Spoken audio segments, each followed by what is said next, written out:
Well, I was born and I grew up here in Oslo.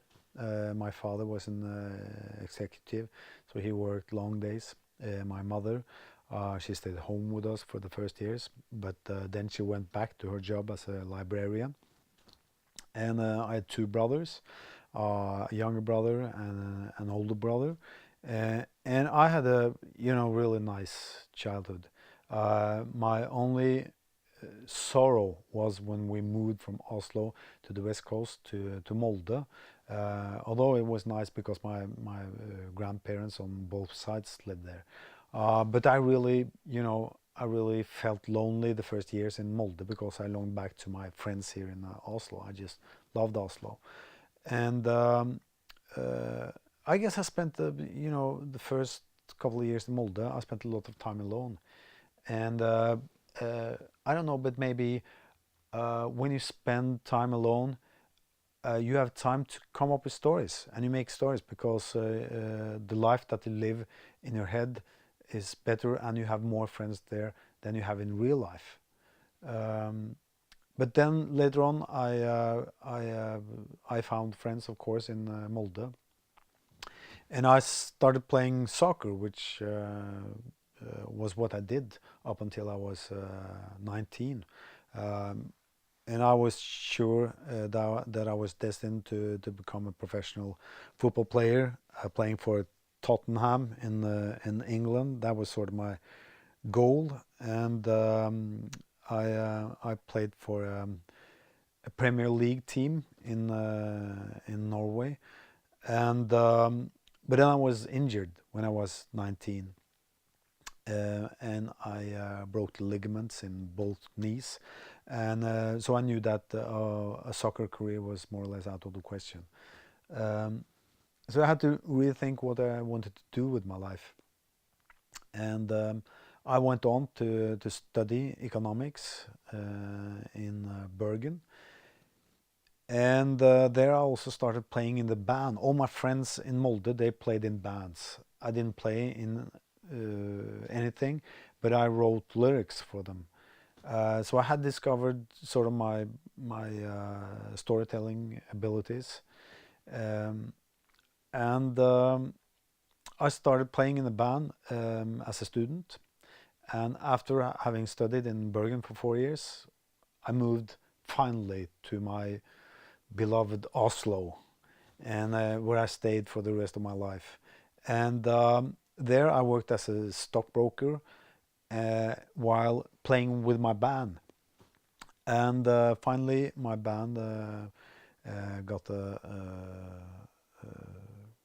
record contract, so we recorded 4 albums and had big success, especially with a couple of the albums.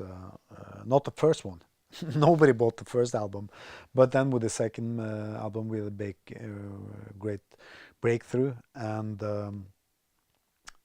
I worked, but I kept on working as a stockbroker. It was a bit strange, because the rest of the band, they were only playing with the band, and we were playing all the time. And very few people knew that. I mean, since I was, the singer, the guitar player, and the songwriter of the band, you would think that I would be a full-time musician. But I was the only one who was working besides playing.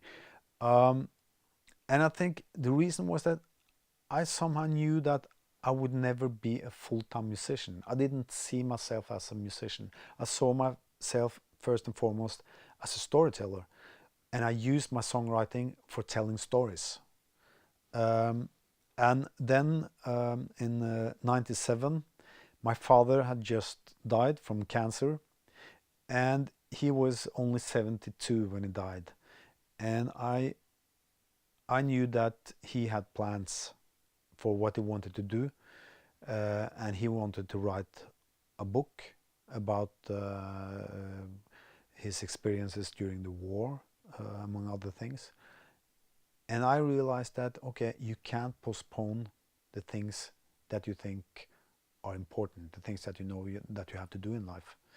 And at that time, I had made enough money, so I didn't have to. I wasn't rich, but I made enough money, so I didn't have to worry about anything. I could go without getting paid for some years.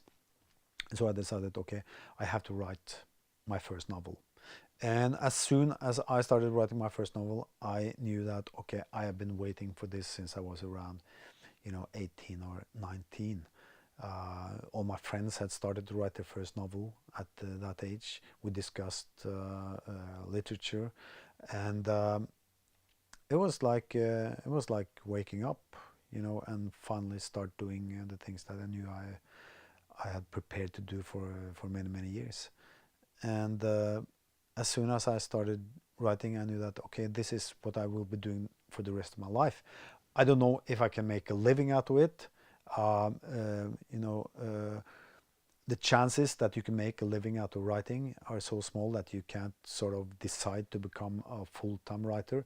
But I knew that I would at least be a part-time writer, and that my main goal would be to have something published.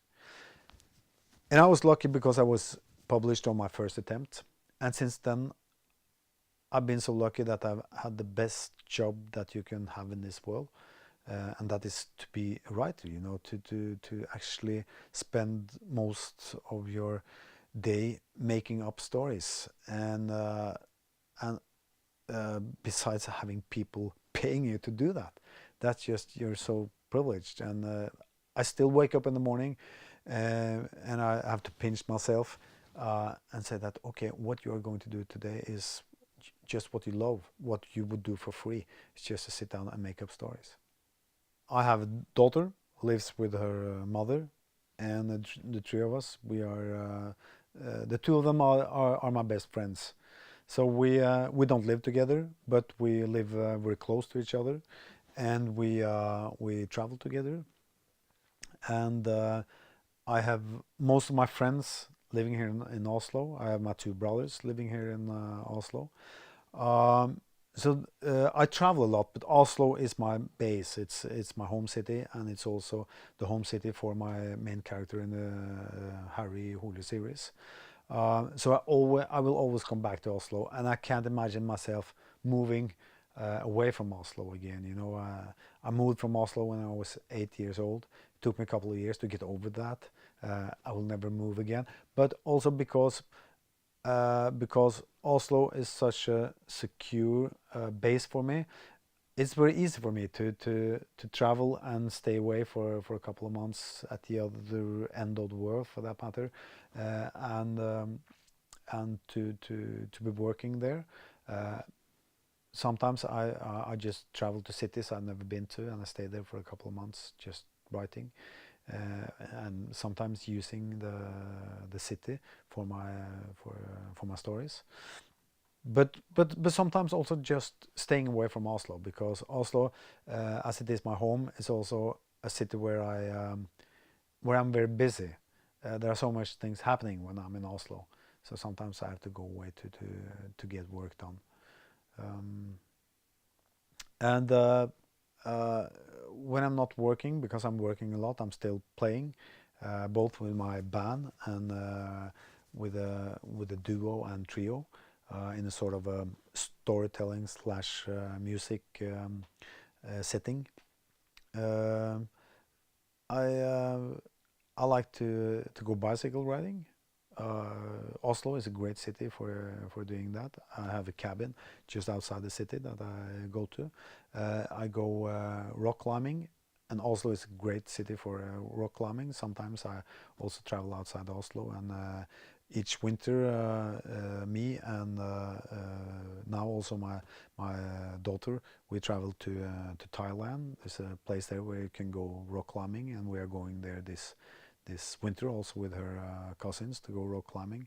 And I just started playing tennis because I couldn't, I could never fulfill my dream of becoming a professional football player. So now I decided that, okay, so I have to be a professional tennis player. So that is my aim now, to someday play at Wimbledon. Now, of course, I'll never play at Wimbledon, but I found out that when I'm playing tennis, it's this feeling that you're impossible to beat. It's just to play perfect. You have to play perfect. Perfect is good enough to do anything. And I know I'm a madman when I'm thinking that. And this is no joke. I'm actually thinking that I can beat Nadal if I'm playing like I'm playing right now, if I play like that all the time. And it's the same thing when you're writing. You're writing and you're writing 2 or 3 sentences, and you look at them and you say that this is a great idea, this is great writing, I just have to keep on doing this for a couple of 100 pages and I'll be the greatest writer in the world. I know I'm crazy, but I think in order to be a writer, in order to sit all by yourself and write day in and day out, you have to have this crazy idea that you're the best writer in the world. And there are moments when I am the greatest writer in the world.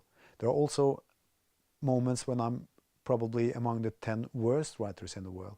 But you have to tell yourself that, okay, if I can be the greatest writer in the world for 10 seconds, I can be that for year in and year out.